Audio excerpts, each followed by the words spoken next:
everyone and welcome back to our channel. Anne from the Sussex Handmade Soap Company here, and today we are going to be creating a naturally blue coloured soap using Woad.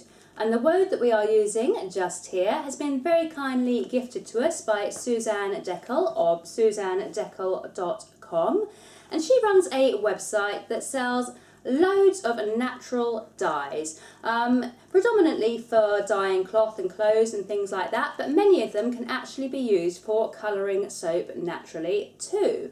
I first came into contact with Suzanne a few weeks ago when she put a shout out on Facebook asking if there was someone who could use some Woad to create a 3-layered coloured blue soap.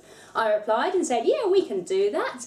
And so in return, she has kindly sent me the Woad, and she has also enclosed a few other natural colourants that we will be working with over the coming weeks. So that is how we have got the Woad extract that we will be using in today's video. Now, Woad is a plant. The Woad is extracted from the leaves of the plant and is a plant that is a member of the brassica family, so kind of the same family as cabbages and Brussels sprouts and rapeseed. It is not the cheapest of dyes and it is fairly hard to come by, but it does create a very beautiful blue colour. Now, Suzanne does ship worldwide. She is based in Israel, but I have had quite an extensive look through her website, and there is so much to choose from, and the parcel she sent to me must have made it to me in about a week and a half, so it was really quick shipping. The other thing I like about Suzanne's website is that all of her products are fair trade and organic, and there is full traceability on them as well, and she makes sure that everybody involved in the supply chain is paid at least a living wage, if not higher, and that they all get kind of basic rights such as maternity leave and things like that. So it's a really good company from what I can see looking at the website. So if you are after some Woad, which I do have trouble finding in the UK, then check out her website and see what you think of it. Anyway, we are making a 3-layer soap today, and we are hoping to go dark at the bottom, medium blue in the middle, and light blue on the top. So let's get started with the Woad. Now, I am actually going to be infusing our Woad into our lye water today. You can also add it into the oils, or you can add it with hot water and add it at trace, but from my research and my experience with using Woad in the past, I know that you're likely to get a deeper kind of blue if you actually infuse it into the lye water. So because we are doing 3 different layers and each layer is going to be a slightly different shade of blue, I'm going to have to make up 3 lots of lye water. So here I have got my jugs with my water measured out, and I'm then going to add in my lye, and then I'm going to add in my Woad powder to each jug individually. I'm going to take you over to my sink and show you me doing that now. So obviously, because we are now using the lye, I've got my gloves on and my goggles on, and I'm just going to tip the lye into the water, and then I'm going to stir it to fully dissolve it before adding in the Woad powder. And we are doing 3 different layers of Woad, as I said, and we are using the equivalent of 1.5 teaspoons per pound of oil for our strongest, deepest blue. We are using 1 teaspoon per pound of oil for our medium blue. And we are using 1/2 teaspoon per pound of oil for our lightest blue. I've actually measured out in grams rather than teaspoon measurements, but I am using the equivalent of those teaspoon measurements that I have just given you. So my lye is fairly well dissolved now, so I'm going to add in my Woad. And this here is what it looks like. This is the 1.5 teaspoons per pound of oil. So this is going to be our strongest, deepest colour. I'm just going to carefully tip that into the lye water and then use the spoon to just mix it in really well. Then I'm going to repeat with the other 2 jugs of lye and the other 2 Woad extracts, but I'm not going to show you that because it's pretty much going to look exactly the same as what I'm doing now. So let's jump cut to when all the lye water is prepared. So our liquid and solid oils have been melted together now, and because I've made up 3 lots of lye water, I've also split them down equally into 3. I have been exact with this, and I have used the scales to make sure they are equally split in 3, because as we haven't added the lye yet, we need to be exact, because if we weren't, then some layers could end up having extra superfat and some could be slightly lye heavy. So scales have been used and measurements are exact. I'm now going to get rid of 2 of these jugs. And we are going to begin by working with the 3rd jug, which is going to be the lower layer of the soap. And I've got my lye water, and we are working at a temperature around about 115 degrees today. We have got our Woad infused lye water, and I'm just going to pour this into the liquid oils now.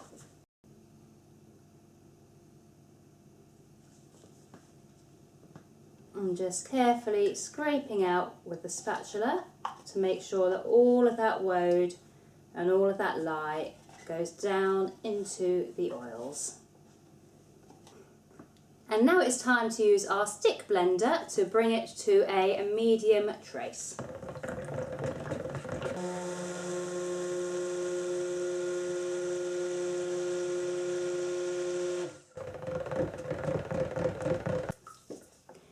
Now I'm not actually going to add in any essential oil or fragrance oil today, because I just want to make sure I'm seeing the true colour that the woad has created, and some essential oils can slightly change the colour of a soap, so I'm just playing it safe and going with unscented. But if you did want to add in a scent, now will be the time to do it. I'm going to pull our mould in now, and we're going to get our lowest layer poured. And this should fill the mould about 1/3 of the way up. And it doesn't look especially blue at the moment, but that is not a concern, because woad, I know the blue colour does take time to develop, and it'll probably turn grey before it actually turns blue as well. So we do not need to worry about the colour. Just give it a little shake from side to side and a tap down. And now we can move on to layer number 2. So now we're working on layer number 2, and we are going to pour our lye water again into our jug.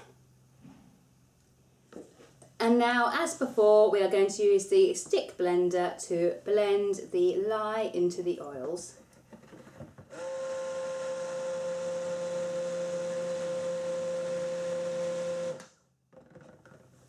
And we are now going to bring the mould in as before and pour this 2nd layer over the top of the 1st layer.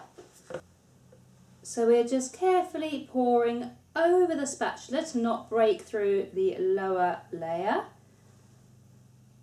And this should bring us up to around about 2/3 full in our mould.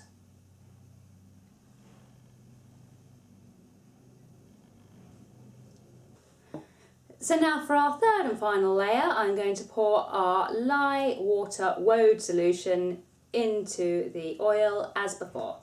And then just like before, I'm going to use the stick blender and bring it to a medium trace.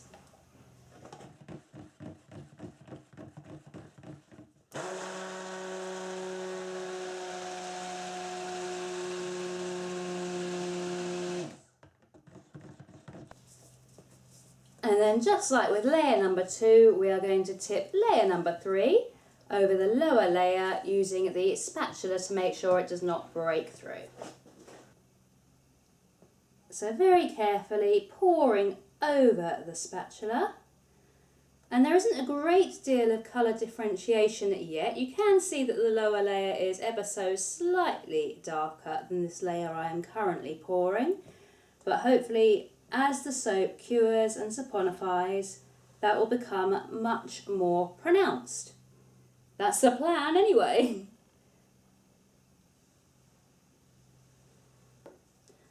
So I was wondering whether to do anything with the top of this soap, and I've come to the conclusion that I think we are just going to leave it as it is. We're just going to go for a very kind of simple yet beautiful layered design with all the focus being on that beautiful natural colour that the Woad is giving us.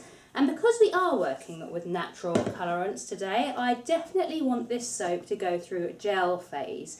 It's really going to help the Woad to actually kind of give us its best possible blue. So I personally am going to pop this into my heated propagator because that really helps my soaps to go through gel phase. If you don't have a heated propagator, you can use the C-pop method, so you can pop it into an oven that has been preheated to around about 50 degrees centigrade and then turned off. Then you can pop your soap in there and leave it in there overnight, or you can pop it into a cardboard box and then insulate it with towels.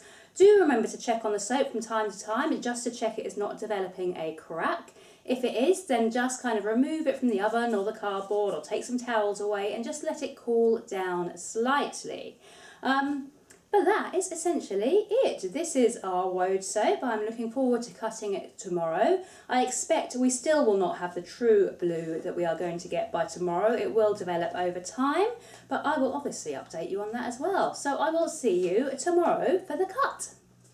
So it's been 24 hours since we made this soap now, and I just thought I'd show you my heated propagator because I've mentioned it in a few videos, and this is how I try and ensure that my soaps go through a gel phase. It's obviously designed for seeds, but I've just been using it for soap this year and it works really well, and my soaps do go through a gel when I am using it. It's basically got a little thermostatic control and keeps track of the temperature, and I can set it up to 30 degrees C, which is what I do, and then I get lovely, nicely gelled soaps. So this is what I use. But we don't need it now because the soap is all done, so we shall get rid of the propagator. Take the soap out. And here we have the soap. To unmold, I just whip out the bottom.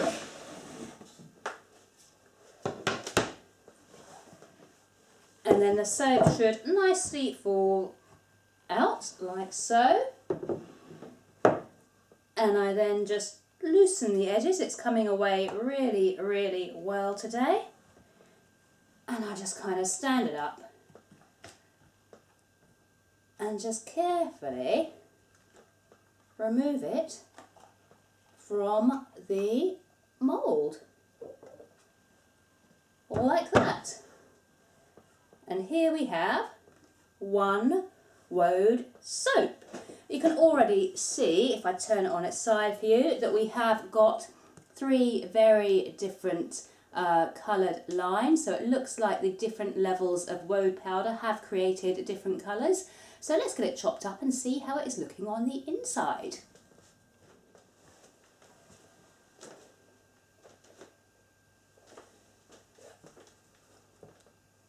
And now for the reveal. Let's just remove this bar here.